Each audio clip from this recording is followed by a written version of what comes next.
रामनगर उत्तराखंड ने G20 chief science adviser round table G20 CSR की पहली बैठक की मेजबानी की, जिसमें पारस्परिक हित के ट्रांसबाउंड्री SNT मुद्दों पर गहन चर्चा हुई। G20 CSR भारत के G20 प्रेसिडेंसी के तहत और भारत सरकार के प्रधान वैज्ञानिक सलाहकार के कार्यालय के नेतृत्व में एक प्रमुख कार्यक्रम है। बेहतर रोग नियंत्रण और महामारी की तैयारी के लिए एक स्वास्थ्य में अवसर, विद्वानों के वैज्ञानिक ज्ञान तक पहुंच का विस्तार करने के लिए वैश्विक प्रयासों को प्रक्रिया करना, सक्रिय करना, विज्ञान और प्रौद्योगिकी, SNT में विविधता, इक्विटी, समावेशन और पहुंच, और समावेशी, सतत और क्रिया उन्मुख वैश्विक SNT नीति संवाद के लिए एक संस्थागत तंत्र। बेहतर रोग नियंत्रण और महामारी की तैयारी के लिए एक स्वास्थ्य में अवसर विषय के तहत हमने महामारी के लिए लचीली, अनुकूली और समय पर प्रतिक्रिया के लिए महामारी की तैयारी योजना, मनुष्य, पशुधन और अन्य जीवन के लिए एकीकृत रोग निगरानी तंत्र, एक स्वास्थ्य के लिए रोगों के लिए अनुसंधान एंड विकास रोड मैप पर चर्चा की। महत्व और विश्लेषिक में निवेश, जैसे रोग मॉडलिंग, AI, ML उपकरण और डेटा मानक, विद्वानों के वैज्ञानिक ज्ञान तक पहुंच का विस्तार करने के लिए वैश्विक प्रयासों का तालमेल विषय के तहत हमने चर्चा की। पहुंच मुफ्त, तत्काल और सार्वभौमिक होनी चाहिए। उच्च सदस्यता और पत्रिकाओं द्वारा लगाए गए लेख प्रसंस्करण शुल्क को कम किया जाना चाहिए। इंटर ऑपरेबल इंटरलिंकिंग की स्थापना, अंतर्राष्ट्रीय रिपोजिटरी अभिलेखागार के साथ राष्ट्रीय रिपोजिटरी और सार्वजनिक वित्त पोषित वैज्ञानिक अनुसंधान के ज्ञान आउटपुट के व्यापक रूप से उपलब्ध कराने के लिए ओपन एक्सेस जनादेश। तीसरा विषय विज्ञान और प्रौद्योगिकी SNT में विविधता, समानता, समावेशन पर पहुंच पर था। भाग लेने वाले देशों ने बड़े वैज्ञानिक उद्यम में कम प्रतिनिधित्व, कम विशेषाधिकार प्राप्त, हाशिए पर अल्पसंख्यक के साथ साथ जनजातीय मूल समुदाय तक पहुंच को आगे बढ़ाने में अपने काम को साझा किया। सत्र में वैज्ञानिक सत्यापन प्रक्रिया के माध्यम से ज्ञान की औपचारिक प्रणाली में पारंपरिक ज्ञान प्रणाली TKS को शामिल करने और भाषा विविधता की क्षमता को पहचानने और वैज्ञानिक ज्ञान तक पहुंचाने में आने वाली बाधाओं को दूर करने पर भी चर्चा की गई। चौथे सत्र में समावेशी, सतत और क्रिया उन्मुख वैश्विक SNT नीति संवाद के लिए एक संस्थागत तंत्र की आवश्यकता पर चर्चा की गई। इस बात पर सहमति हुई कि वैज्ञानिक सलाहकार साक्ष्य संचालित विज्ञान सलाह प्रदान करके नीतिगत विकल्पों को आकार देने में महत्वपूर्ण भूमिका निभाते हैं, और यह सहयोग और संवाद की भावना में यह मुख्य विज्ञान सलाहकारों की जिम्मेदारी है कि वे अंतर्राष्ट्रीय संवाद में सहयोग करें और इसमें शामिल हों। समूचे वैज्ञानिक उद्यम को प्रभावित करने वाले सीमा पार ये मुद्दों को समाधान करना, ताकि विज्ञान और प्रौद्योगिकी सभी को लाभान्वित कर सकें। आज चर्चा किए गए विषयों पर विचार विमर्श और जोड़ाव अगस्त 2023 तक जारी रहेगा, जब अगली बैठक निर्धारित की जाएगी, जिसमें एक विज्ञान नीति विज्ञप्ति जारी की जाएगी। बैठक के बाद भारत सरकार के प्रधान वैज्ञानिक सलाहकार PSA प्रोफेसर अजय सूद, डॉक्टर परविंदर मैनी, वैज्ञानिक सचिव भारत सरकार के प्रधान वैज्ञानिक सलाहकार PSA का कार्यालय और G20 सचिवालय में अवर सचिव श्री नमन उपाध्याय ने भी स्थानीय मीडिया से बातचीत की। ब्रीफिंग आज जो आयोजित हुई है, फर्स्ट G20 CSAR की जो कॉन्फ्रेंस हुई है राउंड टेबल, उस पर आधारित है, जिसकी अध्यक्षता principal scientific adviser to government of India Shri Ajay Kumar Sood sir ने की है। आज जो भी मीटिंग में, कॉन्फ्रेंस में बातचीत हुई है, उसकी ब्रीफिंग मीडिया को बताई जाएगी। मैं आमंत्रित करता हूं PSA सर अजय कुमार सूद साहब को कि वो मीडिया को ब्रीफ करें। सर। धन्यवाद। आप इंग्लिश और हिंदी दोनों में मिक्स कर सकते हैं, आप जैसा भी चाहें। हिंदी में, हाँ, आप मुझे करेक्ट। देखिए, ये जो पहली मीटिंग है, ये chief science adviser round table है, CSAR। प्रमुख वैज्ञानिक सलाहकार सारे कंट्रीज के पहली बार G20 प्लेटफॉर्म पे इकट्ठे हुए हैं। जो अभी तक G20 मीटिंग्स थी, उसमें ये नहीं था, पर हमने इंडिया प्रेसिडेंसी में ये सोचा कि इस जो हमारी जो सलाह करने, जो हम लीडर्स को हम अपनी सलाह देते हैं, पॉलिसीज बनाते हैं, इसको हम बाकी कंट्रीज के सलाहकारों के साथ मिलकर कुछ ऐसे विषय लें जो के लिए बहुत जरूरी हैं। ये नहीं कि वो सिर्फ एक या दो कंट्रीज के लिए मायने रखते हैं, वो सभी कंट्रीज के लिए मायने रखते हैं। तो इसकी हमने समीक्षा की और इस समीक्षा के बाद हमने इसमें 4 ऐसे विषय रखे जो सभी कंट्रीज के बहुत अहम मुद्दे थे। उन 4 मुद्दों को आज हमने पूरा दिन डिस्कस किया और ये सोचा कि हमने इसमें क्या पॉलिसी रिकमेंडेशंस सजेस्ट करनी है। जैसे आपको पता है कि ये इसके बाद एक और मीटिंग है इसी G20 CSAR की अगस्त में, जिसमें हम एक फाइनल रिकमेंडेशंस देंगे गवर्नमेंट को और जो लीडर समिट में प्रेजेंट की जाएंगी।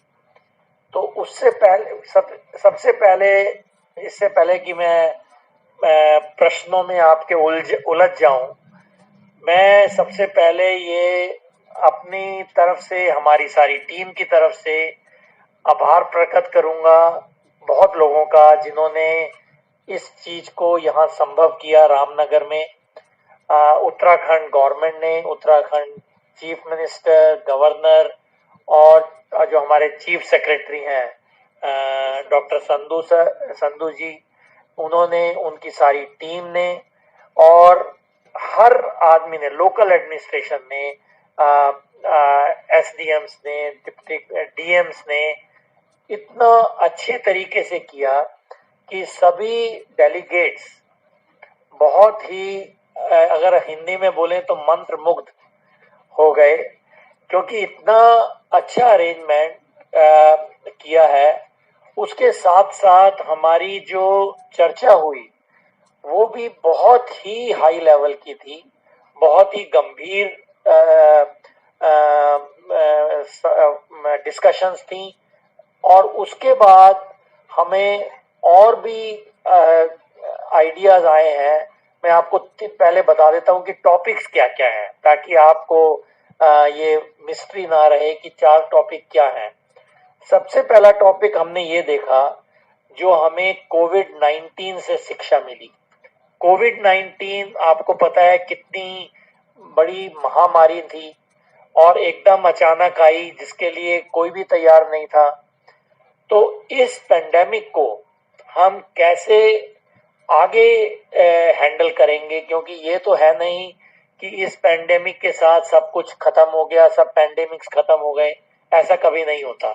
पेंडेमिक्स तो आएंगे और जाएंगे।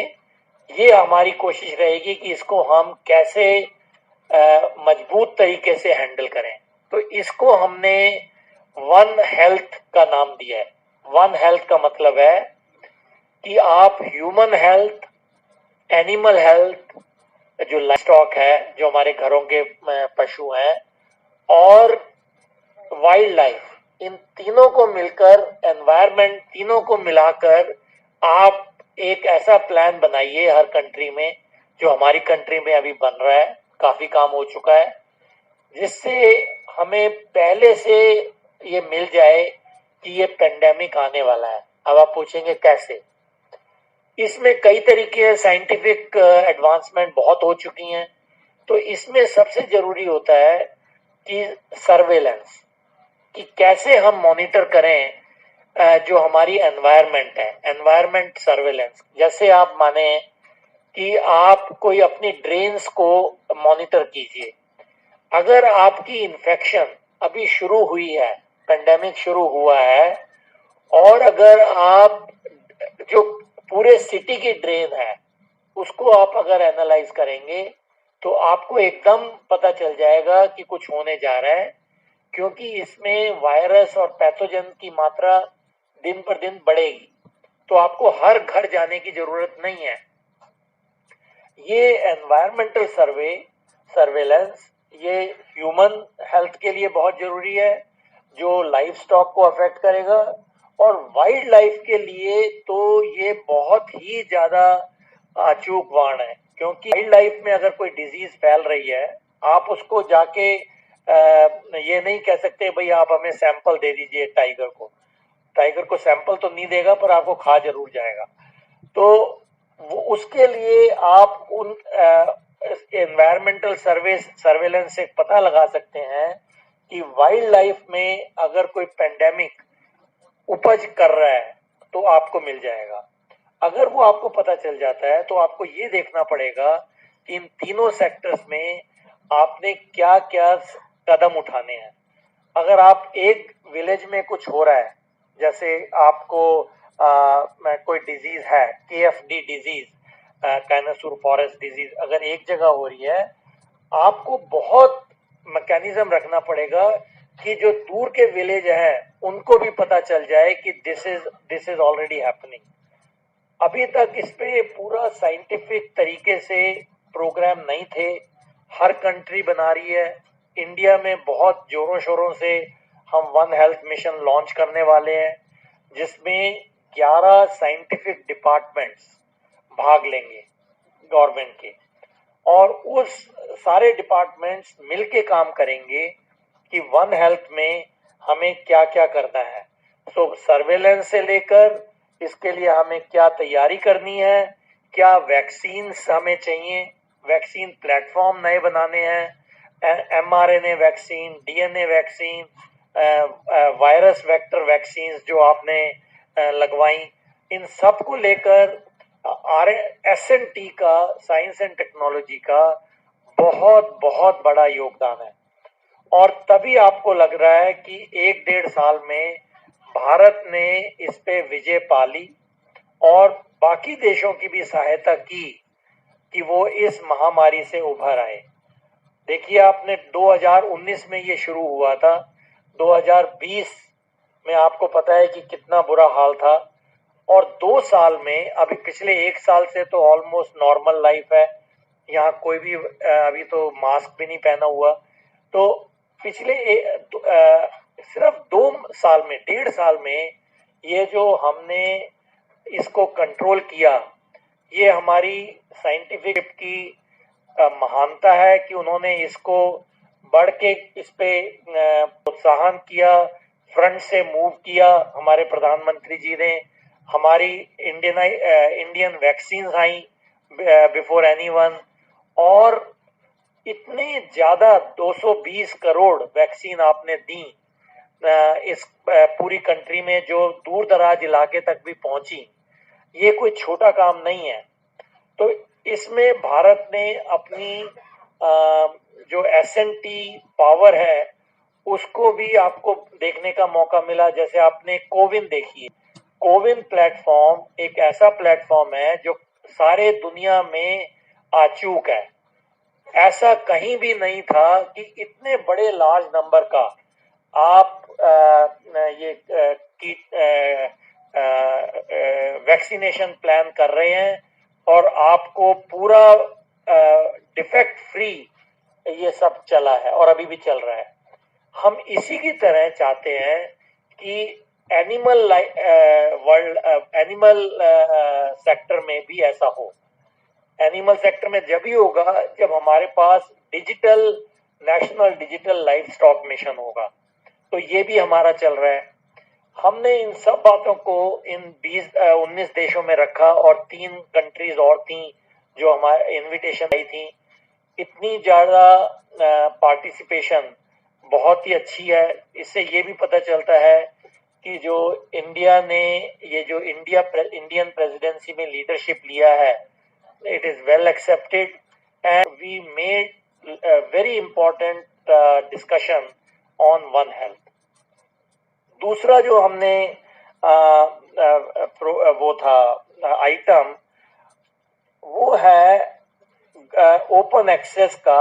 मतलब जो हम अनुसंधान करते हैं उसका एक मीडियम ये होता है कि आप पब्लिश कीजिए। ये एक तरीका होता है ताकि आप अपनी डिस्कवरीज, अपने इजाद को दुनिया के सामने लाइए। पिछले कुछ सालों में ऐसा हो गया है कि ये काफी कॉम्प्लिकेट हो गया है पब्लिशिंग हाउस से, जिसमें ओपन एक्सेस या ये जो हमारी रिसर्च और ये टेक्नोलॉजी दूर दूर तक जानी चाहिए सिटीजन्स को, वो अभी नहीं जा पा रही। ये हमारी प्रॉब्लम नहीं है, ये सारे संसार की प्रॉब्लम है। उसमें हमने देखा है कि हमें क्या तरीके लाने पड़ेंगे ताकि ओपन एक्सेस ऑफ नॉलेज सबको मिले, ताकि ये जो एसिमेट्री है, जो अलग अलग कंट्रीज में एसिमेट्रीज चल रही हैं साइंस एंड टेक्नोलॉजी को एक्सेस करने में, वो भी दूर हो। तो ये दूसरा बहुत महत्वपूर्ण विषय था। और तीसरा विषय था जो आपको भी बहुत कई बार आपने सामने आया होगा कि diversity, equity, inclusion and accessibility. मतलब कि इसमें 3 चीजें आई हैं कि आप इस सारी चीजों को आप कैसे, आप बराबर का, कोई डाइवर्सिटी होनी चाहिए हर चीज में, कैसे आप जो कम प्रतिनिधित्व वाले लोग हैं उनको आप मिलाइए, और जो अल्पसंख्यक समुदाय के लोग हैं उनको साथ लीजिए, जनजाति को सामने लीजिए, ट्राइबल एंड उनको साथ लीजिए। हमारी जो ट्रेडिशनल नॉलेज है उसको आप मेन स्ट्रीम में लाइए, मेन स्ट्रीम के साथ। ये नहीं कि वो आप अलग से करें और ये 90% ऐसा चल रहा है, ऐसा नहीं है। Want all these thing platforms to be on the equal footing। और जो हमारे ट्राइबल्स लोग हैं उनकी जो नॉलेज बेस है, जो ट्रेडिशनल नॉलेज बेस है, उसको हम कैसे अपने में समेटें। उनको ये नहीं कि हम उनको बदल दें, जब कोशिश ये रहनी चाहिए कि हम उनसे क्या सीखें और क्या रैशनली हम उनको अपने साथ लें, ताकि ये दूरी जो बनी हुई है डिफरेंट समुदायों में, डिफरेंट जेंडर्स में, वो ना रहे। जेंडर इक्विटी आपको जैसे पता है कि बहुत जरूरी है। हमारे प्रधानमंत्री जी हमेशा कहते रहे हैं कि आप इसको आगे बढ़ाइए, कैसे अपनी जो हमारी फीमेल पॉपुलेशन है उसको सभी अपने भागीदारी बनाइए इक्वल का। तो ये एक तीसरा विषय था। चौथा विषय था जिसको मैं अभी कुछ शब्दों में कहूंगा कि एक साइंटिफिक इंक्लूसिव पॉलिसी फ्रेमवर्क होना चाहिए जिसमें सारी कंट्रीज पार्टिसिपेट करें। ये नहीं कि सिर्फ इसी G20 में करें, सारी जो G20 आएंगी कॉन्फ्रेंस, अगली कॉन्फ्रेंस ब्राजील में है, उसके बाद साउथ अफ्रीका में है, इनको ये कैसे इस साइंटिफिक एडवाइजर्स की जो मीटिंग्स हैं इनमें जो मुद्दे आते हैं उसको कैसे गवर्नमेंट तक ले जाएं। तो ये एक चौथा विषय था जिसमें भी पूरी सहमति थी। खुशी की बात यह है कि जो 18 कंट्रीज ने पार्टिसिपेट किया आज की मीटिंग में, और हमारे जो भारतीय लोग थे उनकी डेलीगेशन, जो एक्सपर्ट्स हमने बुलाए थे, सबकी सहमति थी इन पॉइंट्स पे, और बहुत ही ज्यादा अच्छे हमें पॉइंटर्स मिले कि इसको हम कैसे ज्यादा रिफाइन करें, ताकि हम जब अगस्त मीटिंग में मिलेंगे एक हम पॉलिसी स्टेटमेंट्स इशू कर सकें। सो इसके साथ आई थिंक इस समीक्षा के साथ मैं यहीं विराम देता हूं। डॉक्टर मैनी, आप कुछ कहना चाहेंगी? ये 4 मुद्दे हैं जो हमने उठाए हैं, जो सर ने अभी बोला है। 3 मुद्दे तो हम चाहते हैं कि अगली मीटिंग में ब्राजील जो प्रेसिडेंसी लेगा उसमें ये पॉइंट आगे चले, और ये चीफ साइंस राउंड टेबल जो हमने शुरुआत की है इंडिया की प्रेसिडेंसी में, ये आगे बढ़े। सो यही एक चीज है जो हम चाहते हैं। और चौथा तो यही है, इंस्टीट्यूशनल मैकेनिज्म रहे और जिसमें ये डिस्कशंस, अलग अलग तरह के मुद्दे उठे और ये डिस्कशंस हो, बिकॉज चीफ साइंस एडवाइजर्स जो हैं यही science policy advice government of India को, गवर्नमेंट्स को देते हैं, अपनी रिस्पेक्टिव गवर्नमेंट्स को देते हैं। अच्छा, अभी आप नहीं, अभी हम चलेंगे। Thank you, sir, for putting a very short brief about today's conference. आज जैसा कि सर ने भी कहा, सर की अध्यक्षता में ये मीटिंग आज हुई है। 18 राष्ट्रों के 51 डेलीगेट्स ने आज पार्टिसिपेट किया है। मैं आप सबसे आग्रह करूंगा कि आप अपने प्रश्न चेयर से पूछ सकते हैं, सर से पूछ सकते हैं, मैम से पूछ सकते हैं। आपसे निवेदन ये रहेगा कि आप जो सवाल पूछें वो शॉर्ट रखें, छोटा सवाल रखें और जो विषय है सिर्फ उन्हीं पे सवाल पूछेंगे तो ज्यादा बेहतर रहेगा। ये हमारे नमन जी हैं, ये मिनिस्ट्री ऑफ एक्सटर्नल अफेयर से हैं, क्योंकि G20 सेक्रेटेरिएट, G20 शेरपा सब इन्हीं के मिनिस्ट्री में आता है। तो ये अगर कोई आपको और भी G20 के बारे में जानना हो किसी और के, तो नमन जी इस पे कर सकते हैं। Thank you. एक मिनट, आप अपने संस्थान का नाम बताइएगा, किस मीडिया से आते हैं और अपना नाम बताइए। माइक पे बोलिए। जी, मैं जहांगीर राजू, हिंदुस्तान से। मेरा एक आपसे सवाल है कि पूरी कॉन्फ्रेंस के दौरान सारे डेलीगेट्स आए तो कितने सुझाव आए, मतलब कितने सुझाव आपके पास? तो हमने इसको ऐसे ऑर्गेनाइज किया था कि 4 जो मैंने आपको थीम बताए, उसमें हमने 15 मिनट की पहले प्रेजेंटेशन रखी कि हम क्या चाहते हैं इसमें। उसके बाद हर कंट्री को बोलने का पूरा अवसर मिला। हर को 3-3 मिनट मिले। इंडियन हमारे जो एक्सपर्ट थे उनको भी 3 मिनट मिले। आप देखिए कि इसी में ही हमारा 1.5 घंटा लग गया। तो उनके जो 7 एडिशंस हुई हमारे, वो मैंने बताया कि जो मैंने आपको मेन चीजें बताई उसी को सबने रीइंफोर्स किया और कुछ और सुझाव दिए कि इसको हम कैसे बढ़ाएं। जैसे अगर आप वन हेल्थ में चाहते हैं, जैसे एग्जांपल लीजिए, वन हेल्थ में आपको बताया कि तीनों सेक्टर्स इन्वॉल्व हैं। ह्यूमन सेक्टर इन्वॉल्व है, life stock health sector involve है, वाइल्ड लाइफ इन्वॉल्व है। ये एक कोलैबोरेटिव एफर्ट है with all the departments and ministries. बाकी इंस्टीट्यूट्स में, बाकी कंट्रीज में भी ऐसा ही होगा। हमने जैसे इंडिया में एक वन हेल्थ इंस्टीट्यूट, अभी आपको पता है, शुरू हुई है, जिसका शिलान्यास प्रधानमंत्री जी ने किया था कुछ दिन पहले नागपुर में।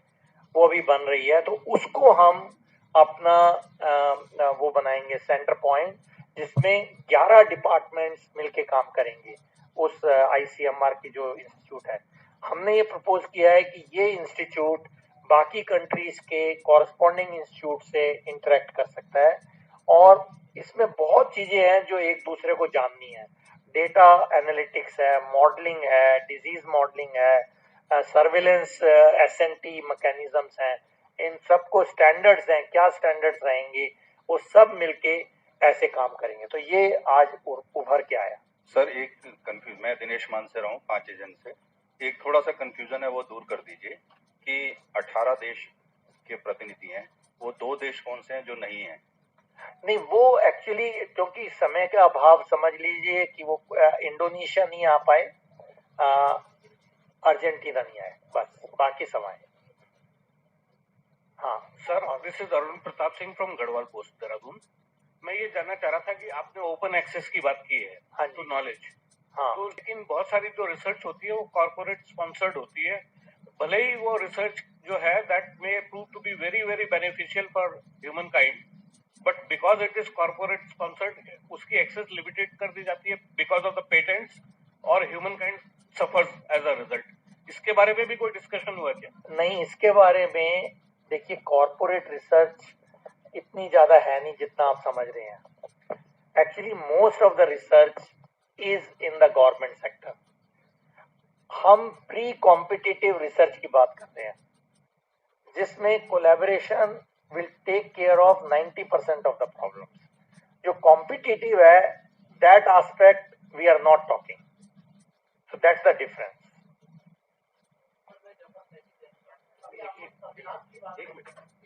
एक सेकेंड। हाँ सर, मैं रवीन देवलियाल हूँ और UNI से हूँ। हाँ जी, न्यूज एजेंसी। हाँ जी, हाँ जी। मैं कह रहा हूँ कि कोविड महामारी को लेकर के जैसे डिस्कशन हुआ, तो कोविड महामारी का जो प्रबंधन है, मैनेजमेंट है, वो सभी देशों में किसका बेहतर सुझाव आया, क्या माना गया? नहीं, हमने ये नहीं कहा कि आपको A+ मिलेगा या A मिलेगा, ऐसा कुछ ऐसा नहीं है, क्योंकि इस ऐसे मंच पर we have to be inclusive of everyone. कोविड-19 को हमने डिस्कस नहीं रखा। कोविड-19 was an example which gave rise to one health concept। तो हमने ये नहीं कहा कि हमारा अच्छा रहा या आपका अच्छा रहा, पर हमने इससे जो लेसन्स मिले हमें एक दूसरे से, वो हमने डिस्कस किए। दूसरा, ओपन एक्सेस की बात की आपने, तो उसमें क्या दिक्कतें आ रही है? मतलब बहुत ज्यादा दिक्कतें हैं, क्योंकि जब आपके जो आजकल पब्लिशर्स हैं, अगर वो आपको कह रहे हैं कि अगर आप हमारे में पब्लिश करना चाहते हैं आपको इतना फीस लगेगी, कई कंट्रीज इसको अफोर्ड नहीं कर सकती, तो ये प्रॉब्लम है। उनकी जो सब्सक्रिप्शन है वो बहुत ज्यादा होते जा रहे हैं, इसको हमें मिलके साथ लेना पड़ेगा, क्योंकि अभी तो आप देखिए डिजिटल इतना ज्यादा आ गया, तो उनका जो कॉस्ट है वो कम होना चाहिए, ना कि बढ़ना चाहिए। तो उसको हमने डिस्कस किया।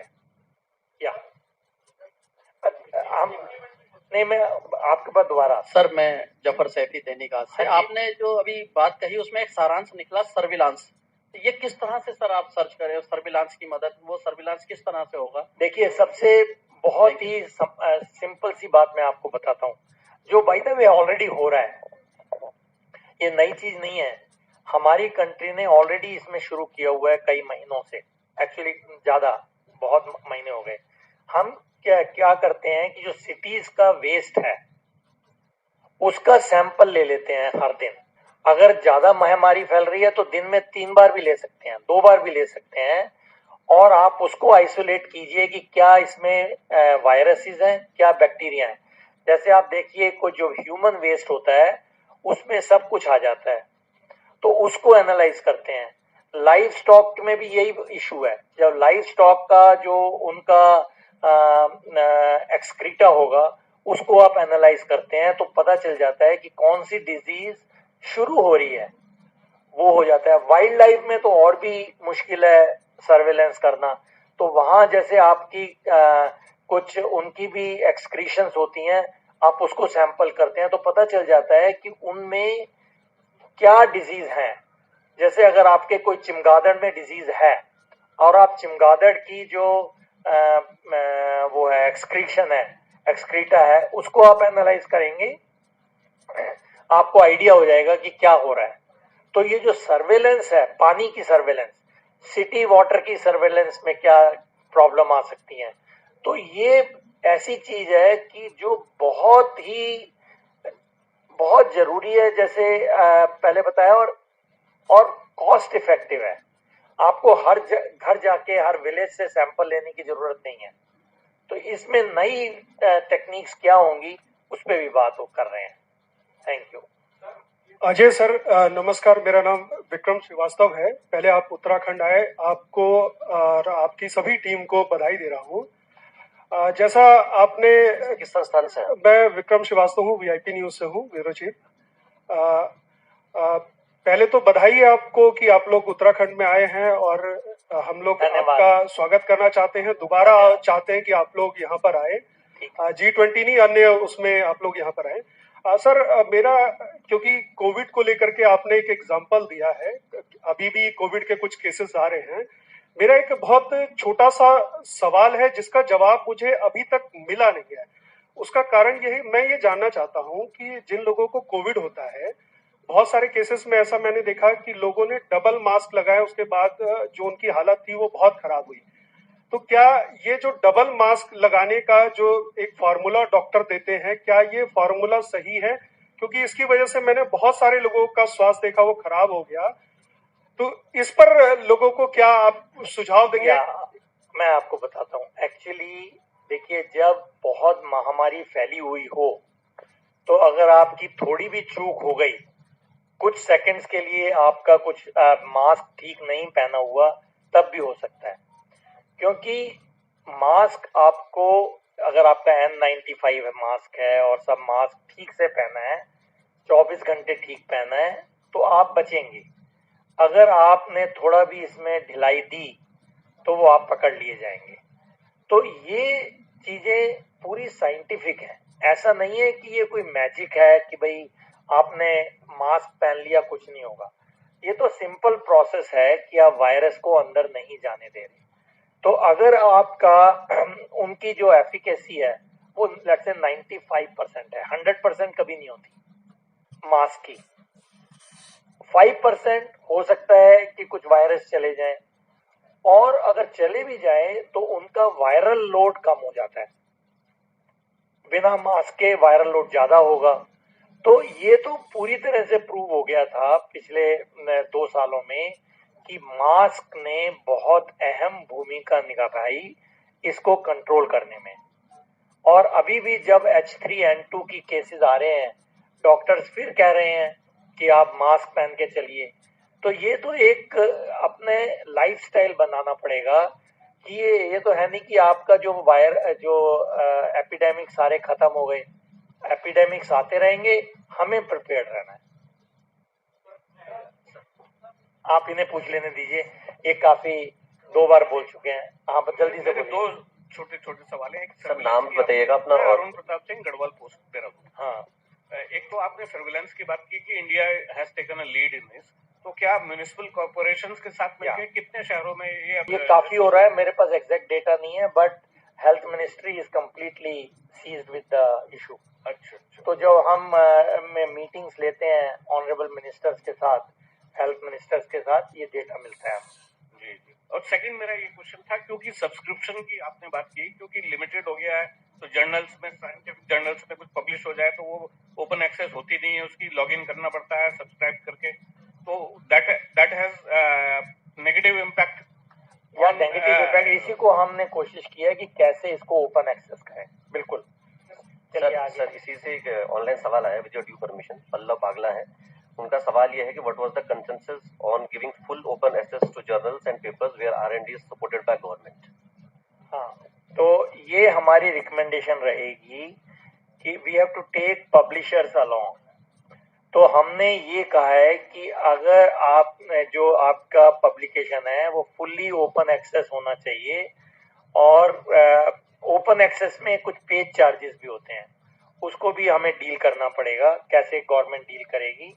और अगर आपका पेपर पब्लिश एक्सेप्ट हो गया है, जो आपका फाइनल वर्जन है, आप रिपोजिटरी में डालिए, अपने इंस्टीट्यूट की रिपोजिटरी में डालिए, अपनी कंट्री की रिपोजिटरी में डालिए, जो फ्रीली एक्सेसिबल है। हमारी ये कोशिश है कि ये सोल्यूशन बहुत ज्यादा काम देगा। सर मेरा नाम दानिश खान है, मैं एबीपी न्यूज से हूँ। सर मुझे ये जानना है, कोविड-19 को लेकर के आपका डिस्कशन कुछ हुआ, कोविड-19 डिजीज का जैसी बात हुई, कोविड-19 हमारा वन हेल्थ को लॉन्च करने में मोटिवेटर था, बट हमने कोविड-19 को डिस्कस नहीं किया। इतना जानना है जितना प्रभाव उसका ह्यूमन बॉडी पे हुआ, उतना प्रभाव उसका वाइल्ड लाइफ को लेकर के आप बात कर रहे हैं, वहां देखने को नहीं मिला, चाहे वो पालतू जानवर हो या फिर वाइल्ड लाइफ हो। तो ऐसा क्यों हुआ कि जो ह्यूमन बॉडी है उसको, उस पर तो ज्यादा असर उसका हुआ है, लेकिन वाइल्ड लाइफ पे उसका बिल्कुल भी असर देखने को नहीं मिला? देखिए, ट्रिगर मैकेनिज्म कहीं भी आ सकते हैं। कहाँ से ये वायरस हुआ? ज़ोनोटिक डिसीजेज में ये होता है कि आप एनिमल से ह्यूमन में ले आते हैं। तो ये बिल्कुल ठीक आपने कहा कि जो एनिमल किंगडम से हमें केसेस आए वो काफी कम है। उनकी क्या रेजिस्टेंस है इस चीज के लिए, पर उन्होंने ये मतलब नहीं है कि आप उसको बिल्कुल नजरअंदाज कर सकते हैं। अभी कई ऐसे डिजीज हैं जो एनिमल किंगडम से ह्यूमन को आ सकते हैं, जो कोविड-19 नहीं है, कुछ और भी हो सकते हैं। तो कोशिश ये है कि आप कोविड को ही एक मद्देनजर रखते हुए सारी डिस्कशन मत कीजिए। कोविड-19 हमारी आंखें खोलने का काम किया है।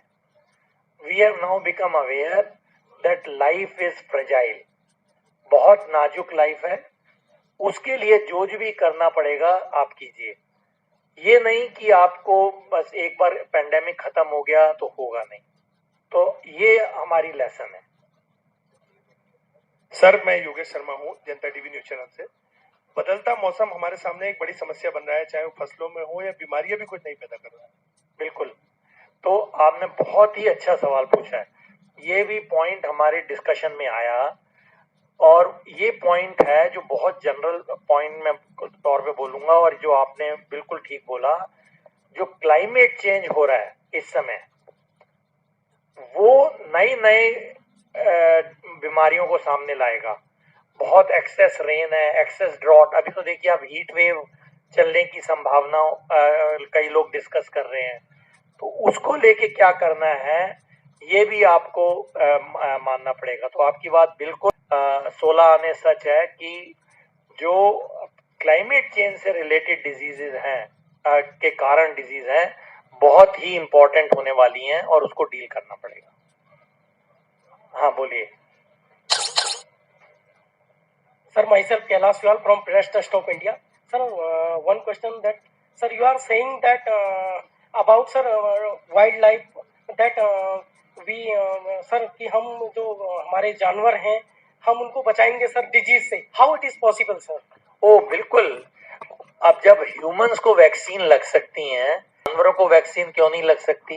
Sir I am saying about wild life tiger and नहीं, आप देखिए टाइगर से भी जाके रिक्वेस्ट कर सकते हैं तो वो शायद इंजेक्शन लगवा ले, वो नहीं मुझे पता। उत्तराखंड में पॉसिबल है क्योंकि हम तो जिम कॉर्बेट पार्क के नेक्स्ट बैठे हैं, आप लोगों का कंट्रोल है, हमारा तो है नहीं।